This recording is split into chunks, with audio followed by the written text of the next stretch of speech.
บายดีซิเกตสวรรค์วงไซปัญญาชีพเป็นเจ้าของห้านเลิศประแดกที่จริงหันตัวเองหันเป็นคนหมักหักในวัฒนธรรมลาวอยู่แล้วเนาะคือการแต่งกายประจำวันหันกับซีไส้พยายามไส้เป็นวัตถุดิบที่ว่ามาจากธรรมชาติแล้วก็มาที่ตำด้วยฝีมือของคนลาวมาตั้งแต่ใดๆอยู่แล้วและเป็นโอกาสดีที่ว่าได้เจอทางน้องๆดีไซเนอร์คือเฮือนเสน่ห์เขาก็เลยคิดว่าเขาน่าจะลองเฮ็ดโปรเจกต์ตัวใดตัวหนึ่งที่ว่า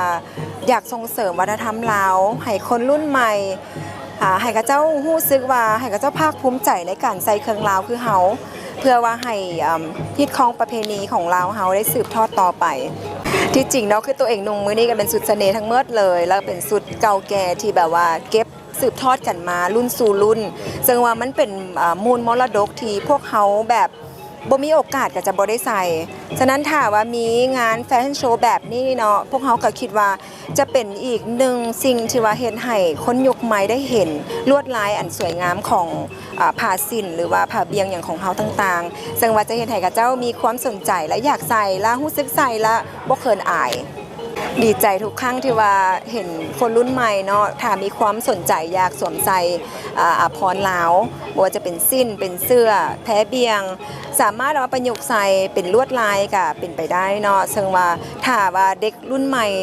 ปัจจุบันนี้ซึ่งว่าเขาเจ้าเกิดมาในยุคที่แบบว่าบ่ได้เห็นคนหลากหลายใส่แล้วแต่ว่าถ้าว่าเห็นเฮามีงานมีอีเวนต์แบบนี้มีนางแบบใส่ซึ่งน้องๆนางแบบทั้งหมดก็เป็นนางแบบที่ว่าเป็นอินฟลูเอนเซอร์ซึ่งว่าจะคิดว่าน่าจะเป็นแรงจูงใจให้คนรุ่นใหม่แบบว่าเห็นเอื้อยๆใส่แล้วงามเขาเจ้าก็สิอยากใส่นำเขาคิดว่าเทื่อนี้เป็นเทื่อทำอีทเนาะแล้วเขาก็คิดว่าในคอนเซปต์ของพวกเขาหันแฟชั่นโชว์เสน่ห์งามลาวคำว่างามลาวมันหมายถึงว่ารวมทุกสิ่งทุกอย่างวัฒนธรรม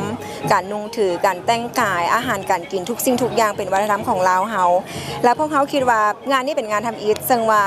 แขกที่มาก็ให้ความอบอุ่นแล้วก็ให้ความสนใจทั้งสื่อต่างๆเพิ่นก็ให้ความสนใจพวกเขาเชื่อแน่ว่าพวกเขาจะมีงานต่อไป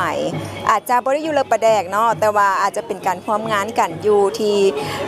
อันนี้อาจจะบอกได้เนาะพวกเขาจะมีงานตัวที่2อยู่เวียงทาราอยู่วังเวียงซึ่งว่าจะเป็นขัวยาวๆแล้วก็อาจจะมีนางแบบฮอต100ชีวิตเขาคิดว่าถ้าว่าการจัดงานที่ว่าเหมาะสมเนาะก็คือจะต้องได้เป็นอากาศที่ดีๆแดบรรยากาศที่ดีแดก็อาจจะบ่เกินเดือน3ของปีหน้าก็มีความภาคภูมิใจและก็เป็นเกียรติอย่างยิ่งเนาะที่ว่าทั้งแขกผู้มีเกียรติทุกท่านเพิ่นได้เสียสละเวลามาซึ่งว่างานในมื้อนี้ก็เป็นงานน้อยๆที่ว่าอบอุ่นอยู่ที่ห้านเลิศประแดกนี่เองแล้วก็เฮาคิดว่าอยากให้แขกมีความมวลซืนและก็ได้รับสิ่งที่พวกเขาเสนอไปมื้อนี้เป็นการห่วงแหนทางด้านวัฒนธรรมลาวกับอยากขอบใจแขกหลายๆที่ว่ามาร่วมงานในมื้อนี้ขอบใจหลายลาวโฮมอสังหาริมทรัพย์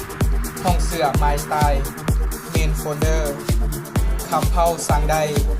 เดอะบาร์เบอร์ลาวมิสเตอร์ลาววีแค่สมสกัดเพื่อสุขภาพ